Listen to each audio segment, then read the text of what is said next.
Students, in this video, we are going to revise some of the important points of the chapter Animal Kingdom from 11th CBSE Biology, which are going to come in the coming NEET exam. So, this we are going to do without wasting time. Within 10 minutes, we are going to finish the full chapter. Please be with us and let us learn the important points of the chapter Animal Kingdom. So, water canal system we can find in sponges. Water vascular system we can find in echinodermata. Gastrovascular cavity we can find in coelenterata. So in sponges, water enters into ostia, then spongocele, seal in the sense cavity, then comes to osculum, then the water is going to exit. In phylum Cnidaria, we can find two body forms, medusa and polyp. Medusa is free swimming and polyp is sessile. So medusa converts to polyp by sexual reproduction, whereas polyp forms medusa by asexual reproduction. You should remember this. Whereas sea walnut, comb jellies and comb plates are the examples from the phylum Ctenophore. And you can find regeneration in planaria that belongs to phylum Platyhelminthes. And you can find muscular pharynx in Aschelminthes. These points are extracted from NCERT textbook. Please give importance. Parapodia we can find in Nereis, that is comes in phylum Annelida. And remember, very important, largest phylum is Arthropoda and second largest phylum is Mollusca. And here artho means joint, poda means appendages. And here the arthropoda body is divided into head, thorax and abdomen. And mollusca body you can find three regions: head, muscular foot and visceral hum. And remember children, mostly molluscans are oviparous. They are oviparous. And in case of chordata, Urochordata, Cephalochordata and Vertebrata, these are the subdivisions of chordata. And whereas vertebrates we can find two types, the vertebrates without jaw and the vertebrates with jaw. The vertebrates that don't have jaws are called as cyclostomes, and the vertebrates which has jaw, they are divided into fins, two types based on fins and limbs. The vertebrates having fins are the fishes. They are chondrichites and osteichthyes, cartilaginous fishes and bony fishes. Whereas the vertebrates having limbs, they are divided into four groups: amphibians, reptiles, birds and mammals. Then in vertebrates we can find chondrichites, osteichthyes, amphibians, reptiles, birds and mammals. Out of these, remember children, the first one chondrichites and the last one mammals are viviparous, and rest all oviparous, egg-laying animals. And out of the two types of fishes, cartilaginous fishes chondrichites and bony fishes osteichthyes, operculum is present in osteichthyes. You remember, operculum is present in osteichthyes. And the level of organization includes cellular, tissue, organ and organ system. In Porifera you can find cellular level of organization, in Coelenterata and Ctenophora tissue level, Platyhelminthes organ level, and rest all the phylums have organ system organization. And the symmetry, based on the body symmetry, there are three types of organisms: asymmetry, radial and bilateral. Whereas example for asymmetrics are sponges, radial, coelentrates, Ctenophora and echinodermata. Remember, adults echinodermata showing radial symmetry, whereas rest of the phylums shows bilateral symmetry.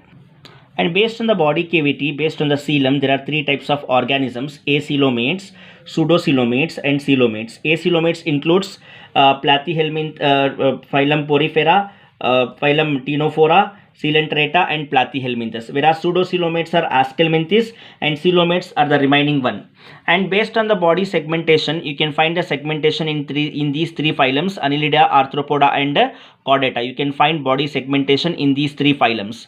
And germinal layers, germinal layer, three germ layers are there: ectoderm, mesoderm and endoderm. So there are two types of organisms, diploblastic and triploblastic. Coelenterata and Ctenophora are the diploblastic organisms, whereas the remaining phylums belongs to triploblastic. And remember children, exclusively marines are two organisms are there, Ctenophora and echinoderms. These two phylums are basically they are exclusively marine.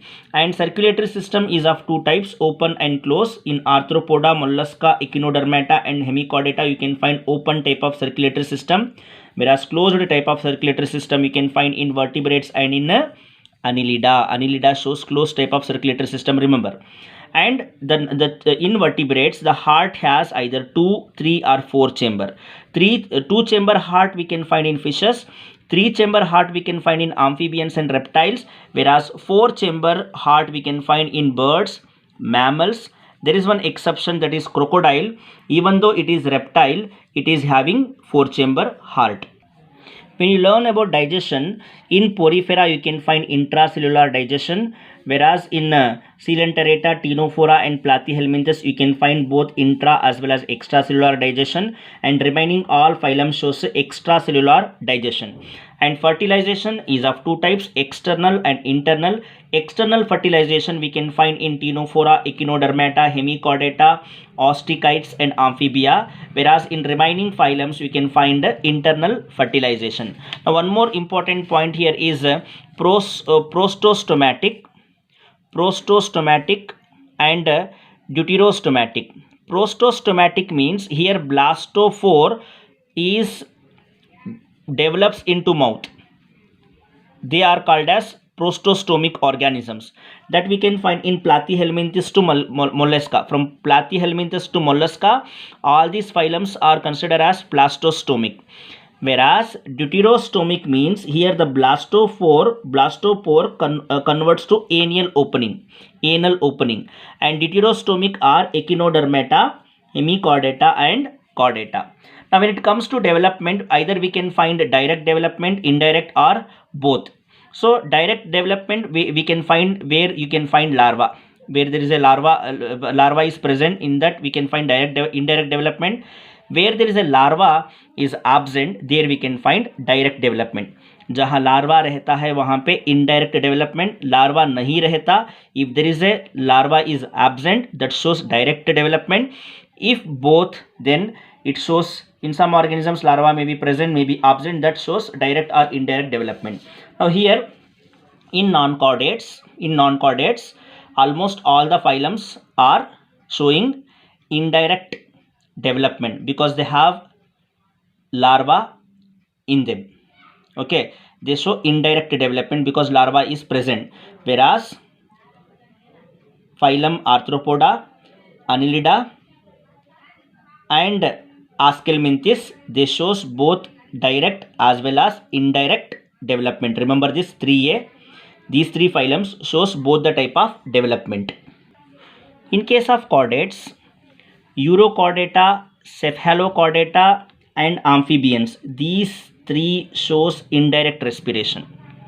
Indirect development. Indirect development means what?